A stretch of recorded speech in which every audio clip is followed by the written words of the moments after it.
Ассаляму алейкум баршаңызға достар. Адраспан түйе табандар тұқымдасына жататын көп жылдық өсімдік. Сабы мен гүлінде у болады. Ол сасық иісті, дәрілік шөп болып саналады. Биіктігі 30-80 см. Тау беткейлерінде, жол бойында, жазық далаларда өседі. Қазақстанда оның 3 түрі бар екен. Адраспан Шу, Іле, Сырдария, Сарысу өзендерінің бойындағы тақырланған жайылымдарда өседі.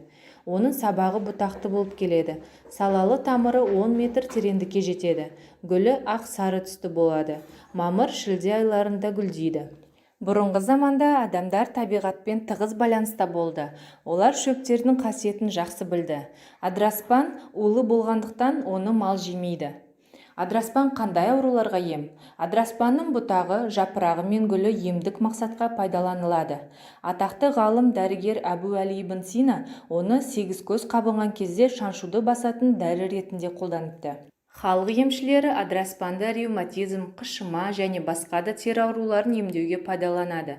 Оның шөбінен қайнатып жасалған тұнба суық тигенде безгек ауруларына, нерв жүйесінің әлсіреуіне және ұстама ауруларына ем болып саналады.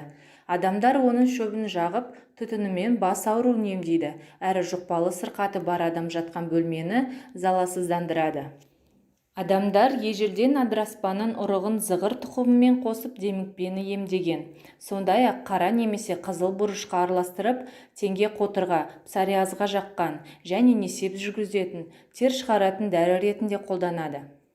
Сонымен қатар, үйдегі бар жаман негативті микробтарды кетіру үшін адраспанның бір бұтағын отқа салып тұтатып, үйді аластайды. Адраспан психоделиктер қатарына жатады. Оны көп мөлшерде қолдану адамды транс, естен айыру жағдайына түсіруі мүмкін.